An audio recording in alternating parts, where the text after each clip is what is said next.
আগের দিন সন্ধ্যা থেকে শুরু হয়ে গেল বাছাবাছি কাটাকাটির পর্ব। আর এই যে আমরা সবাই পাড়ার সকলে মিলে হাতে হাতে কাজ করছি, আর সেটা কেন করছি সেটা জানতে গেলে কিন্তু পুরো ব্লগটা দেখতে হবে।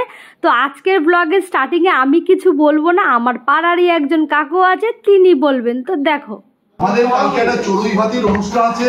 সেই চড়ুই ভাতির অনুষ্ঠানে আমরা সমবেতভাবে আমরা নিজেরা রান্না বান্না করে সেই অনুষ্ঠানকে সাফল্যমণ্ডিত করতে চলেছি। তার জন্য আমাদের এই ব্যানার্জি বাগান যে সোসাইটি আছে সেই সোসাইটির সবাই হাত লাগিয়েছে কম বেশি। তার মধ্যে আমি একটু ঢেঁড়স আছি, কড়াইশুঁটি ছাড়িয়েছি, আর বাদ বাকি সবাই একটু ওস্তাদ আছে, মানে ক্যাটাগরিক্যালি ওস্তাদ আছে। কে বাঁধাকপি, কে তোমার চিংড়ি মাছ ছাড়াতে পারে। আমি কিন্তু ভালো খেতে পাই একদম। তো বন্ধুরা, তোমরা তো এতক্ষণে বুঝেই গেছো আজকের ব্লগটা কি নিয়ে।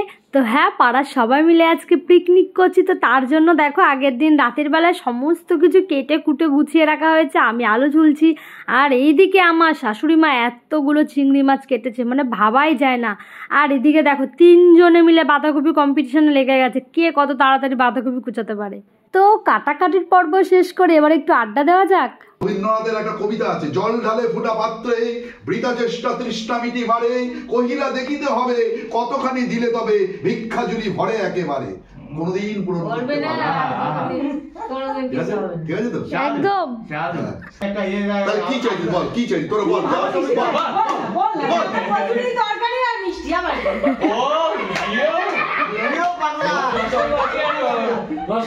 পরের দিন সকালবেলায় আমি চলে আসলাম কাকিমাদের ছাদে, কিনা যেখানে আমাদের পিকনিকের আয়োজন করা হয়েছে।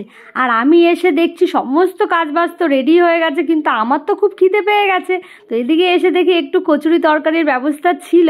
তো যাই হোক, কাকু আমাদের কথা রেখেছে, তো আমরা এখন কচুরি তরকারি খেতে বসেছি। তো চলো এবার তোমাদের একটু দেখাই আমাদের রাঁধুনিদের, মানে সবাই এত পাকা রাঁধুনি। আর ইনি হচ্ছেন আমার ফেভারিট রাঁধুনি, মানে আমার শাশুড়ি মা। আর এদিকে দেখো লম্বা লম্বা করে বেগুন ভাজার জন্য রাখা হয়েছে, এদিকে বড় বড় সাইজের পমফ্রেট মাছ, এদিকে মটন কষানো হচ্ছে। মানে আমার ভাবলেই এখনই যেন জিভে জল চলে আসছে। জিভে জল চলে আসতে আসতে একটু পমফ্রেটের ঝোলটা টেস্ট করে নিলাম জিভের জলটাকে আটকানোর জন্য। আর এদিকে যখন মটনটা কষানো হচ্ছিল তার গন্ধ, আহা কি দারুণ গন্ধ। আর রাঁধুনি এখানে সবাই, মানে মাংস কষানোর সময় কেউ পিছিয়ে ছিল না, সবাই কম বেশি মাংস কষিয়েই গেছে। রান্না ভালো তো এমনিই হবে। বেশি কথা না বলে আমি বাড়িতে গিয়ে ঝটপট স্নান করে খাবার টেবিলে চলে এসেছি। আমি একদম প্রথম ব্যাচেই খেতে বসে গেছি। রান্নায় কি কি হয়েছে সেটা তোমাদের অবশ্যই বলবো। তার আগে তোমরা বলো, তোমরা কারা কারা এরকম ভাবে পিকনিক করতে ভালোবাসো, অবশ্যই কিন্তু কমেন্ট বক্সে জানিও।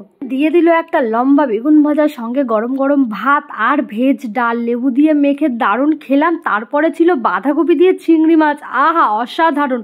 আর এই যে পমফ্রেট মাছটা দেখছো, এটা কিন্তু সিনিয়রদের জন্য, মানে যারা মটন খাবে না। আমি তো ডুবিয়ে মটন খেয়েছি, মটনের পিসগুলো দেখো কত সুন্দর। আর তারপরে ছিল কুল দিয়ে টমেটোর চাটনি, সঙ্গে পাঁপড় আর একটা অসাধারণ মিষ্টি, মানে পুরো ব্যাপারটা যেন জমে ক্ষীর। সো গাইজ, আমার খাওয়া দাওয়া তো শেষ। তো আমার আজকের ভিডিওটা তোমাদের কেমন লেগেছে আমাকে কিন্তু অবশ্যই জানিও। আর ভালো লাগলে লাইক, কমেন্ট অ্যান্ড শেয়ার চাই। আর সাবস্ক্রাইব করতে কিন্তু কেউ ভুলবে না। টাটা।